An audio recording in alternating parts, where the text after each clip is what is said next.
আমাদের অনেক আপু এখন তলপেটে লাথি খেয়ে ব্লিডিং হচ্ছে, যে এমন অবস্থা, অনেকের প্রেগনেন্ট ছিল, বাচ্চা নষ্ট হয়ে যাবে এরকম অবস্থা হয়ে গেছে। আমরা পিএসসি এর র্যাবের শিকার হয়েছি, কারণ এরা আমাদেরকে মহিলা পুলিশ ছাড়া এভাবে কতগুলো মেয়েদের, এদের মা বোন নাই, এদের বাসায় মা বোন নাই, এরা কিভাবে কতগুলো মেয়েদের বুকের উপর হাত দেয়? এদের যদি এরকম করতে ইচ্ছে করে এরা রাতে নাইট ক্লাবে যাবে, এরা আমাদের মহিলাদের টিচারদের উপর হাত দিছে কেন, বুকের উপর হাত দিছে কেন?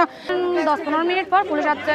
পুলিশ আসার পর আমাদের থেকে কিছু জিজ্ঞেস করে না, কিছু বলেও নাই, সরাসরি আমাদেরকে কি করছে, লাঠিচার্জ করতেছে। ওসি সাহেব, ওসি একজন ইয়াসমিন আপুকে নাম ধরে বলতেছি, ইয়াসমিন আপুকে ওসি 3টা লাথি মারছে, এরপর লাঠিচার্জ করছে। বুকে টানার উচিত কোনো কারণ ছাড়া আমাদেরকে এই নির্যাতন কি জন্য করছে? তাকে সে আমাদের পক্ষে হবে তো সে এনজিওর পক্ষে কি জন্য হয়েছে? এনজিওর দালালি বন্ধ করতে হবে, নাহলে আমরা থাকবো, নাহলে উকে টানা উচিত থাকবে, সেটা আমরা গিয়া করে নিবে আজকে। যা আমরা যখন আমরা ভিডিও করতেছি তখন ওনারা মোবাইলগুলো নিয়ে ফেলছে, 2-3 জন থেকে মোবাইল নিয়ে ফেলছে, বেশি অনেক মারছে। পুলিশের হাতে নির্যাতিত হয়ে এভাবে গণমাধ্যম কর্মীদের কাছে অভিযোগ করছিলেন কক্সবাজার উখিয়ার স্থানীয় মহিলারা।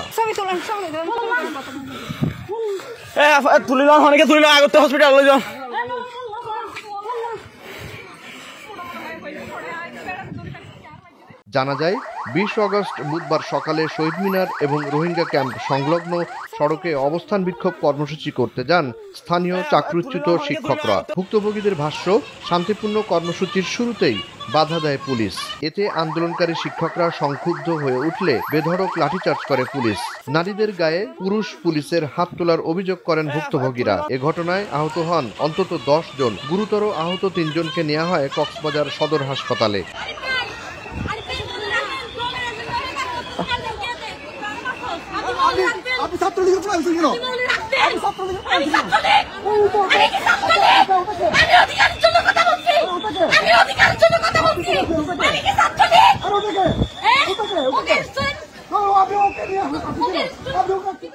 সামাজিক মাধ্যমে ছড়িয়ে পড়া ভিডিওতে দেখা যায় জুলাই যোদ্ধা জিনিয়া শারমিন রিয়া, তারেকুর রহমান, নওশাদ, শামীম সহ 25-30 জনকে আটক করে উখিয়া থানায় নিয়ে যায় পুলিশ।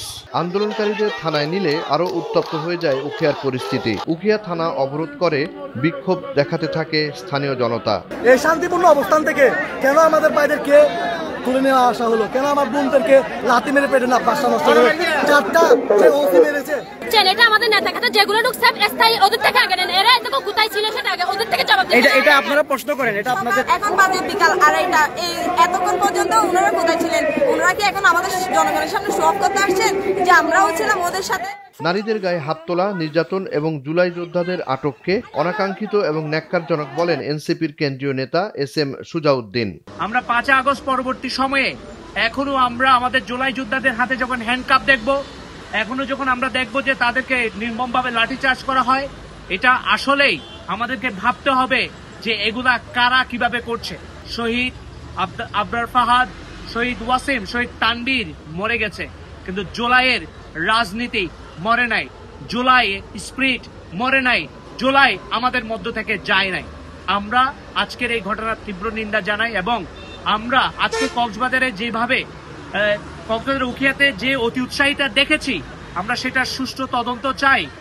যে জুলাই যুদ্ধার মানবাধিকার এবং নাগরিক অধিকার লঙ্ঘন হয়েছে সেটা যাতে বিভাগীয় তদন্ত করা হয়। এদিকে চাকরিচ্যুত শিক্ষকদের বেদমভাবে পেটানো এবং জুলাই যোদ্ধাদের আটক সম্পর্কে জানার জন্য মোবাইল ফোনে যোগাযোগের চেষ্টা করা হয় উখিয়া থানার ওসি আরিফ হোসাইনের সাথে। পরিচয় দিলেও বারবার ফোন কল কেটে দেন তিনি।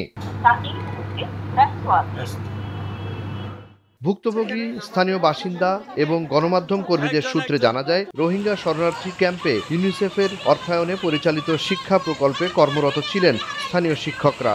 সম্প্রতি প্রকল্প সংকুচিত হওয়ায় চাকরিচ্যুত হন 12 শতাধিক শিক্ষক। 3 মাসের বেশি সময় ধরে চলা বিষয়টি নিয়ে সমাধানের উপায় খুঁজছিলেন ভুক্তভোগীরা। তবে আশ্বাস দিলেও সমাধান না করে স্থানীয় রাজনৈতিক ব্যক্তিত্ব এবং পুলিশ দিয়ে চাপ প্রয়োগের মাধ্যমে সমাধানের উপায় খোঁজে ইউনিসেফ এবং এর সুবিধাভোগী বেশ কিছু এনজিও। ফলে জুলাই নারী যোদ্ধা এবং পুরুষ পুলিশের মাধ্যমে ঘটে যায় নারী নির্যাতনের ঘটনা।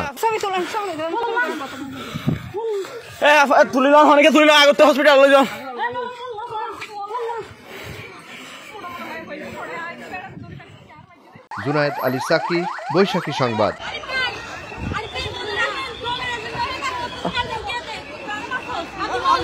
আপনি ছাত্রলীগের প্রধান ছিলেন কেন?